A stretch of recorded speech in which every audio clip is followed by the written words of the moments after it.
next to the Army. And the place I was working in, as an MP, and here that guy, his sergeant, he had all his uncles and everything at all. Oh. So I told him, I said, you give me any more trouble, I'm going to kill you. He said, he couldn't believe it, I'm going to do that. I said, I'll shoot you. So one day I come in at night, I look in the office, nobody in the office, just him.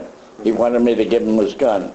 I had an English revolver at that time. I pulled it 38 out and fired it on the floor. Then I got some people come dashing in. I told him, I said, these things are hair triggers.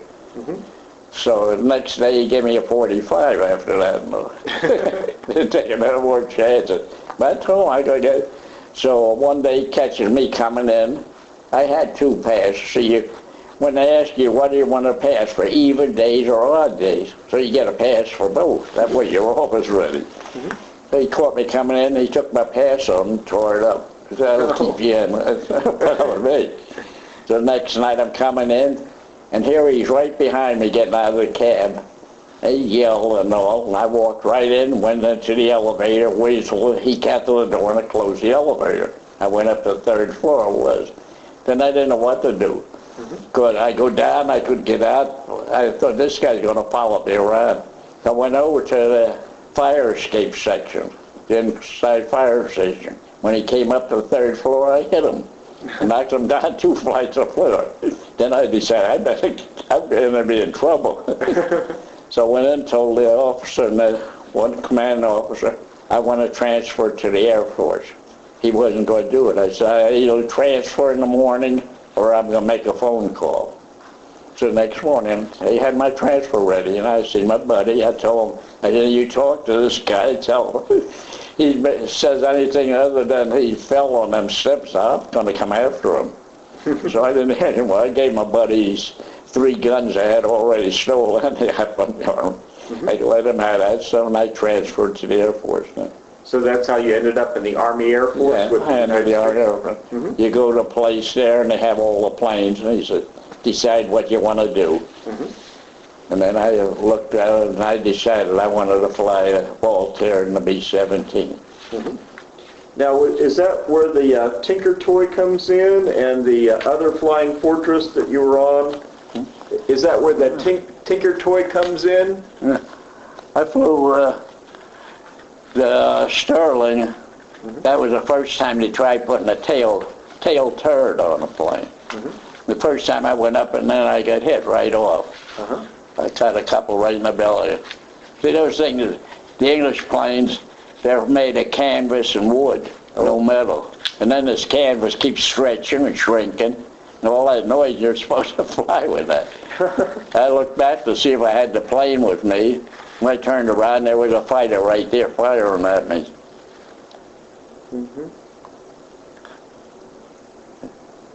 And then that's too like it. Fortress Chug-a-Lug. Fortress Chug-a-Lug? Chug-a-Lug. That was the plane I was assigned to after I brought Tinker Toy back. And Tinker Toy went to Hollywood? Up until then, I didn't have a plane, a group. No, I was just a spare. I was flying spares and all. And Tinker Toy is only a spare plane anyhow. But then I didn't know how I got on this Chug-a-Lug.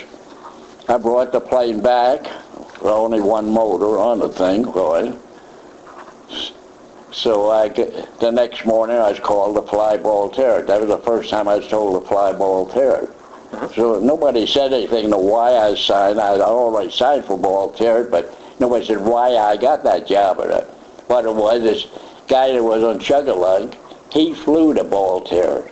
When he seen me bring Tinker Toy back, he was out. He wanted out. He was through with the Army. So he transferred right to the ground crews. He didn't want to fly anymore. He was through. When you say you brought Tinker Toy back, you're talking about the time the pilot was killed and the nose was shot off and everything? Man. The colonel talked to me. He said, why did you bring it all the way back to the base? What was with the English base? I said, it takes you too long to get to me there. We had an argument. So I bringing a plane down. I only had one motor working. The other one kept going up a flame. I had this guy get us down. And just when we hit the ground, I pulled the two mercury switches on and spun it right off and into the mud. But I didn't know what was going to happen. We didn't know if the wheels were going to stay up. You didn't know what you had. And then he wanted to get it back in the ground. So we'll leave it right here. Everything off, out, everybody out. And that's all was to it. So everybody got out, and except the pilot and the co-pilot and the navigator. They're sitting in the plane yet. They were both hit, but they're still in the plane. So then I took the two medics in to get these guys before this thing blew up. And they got these guys, and he said, what about this guy? He says, he can stay. He's dead. He isn't going anywhere. So we got out.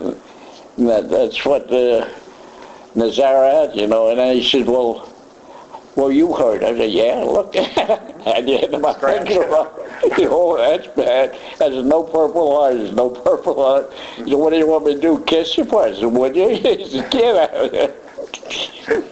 You got the Distinguished Flying Cross, though, that when you were 30 years old? You got the Distinguished Flying Cross when you were 30 years old? Yeah, about that. Yeah. That was before the war was over? Yeah, oh yeah. And I think you got another award, too, didn't you? You got several awards, as a matter of fact. Well, for the Americans, I had the DFC, and then the Air Medal 4 times. Then I have what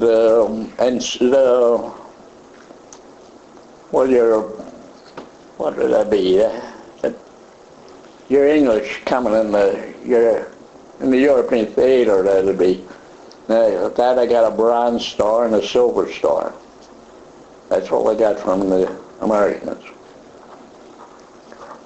Then the Canadians, I got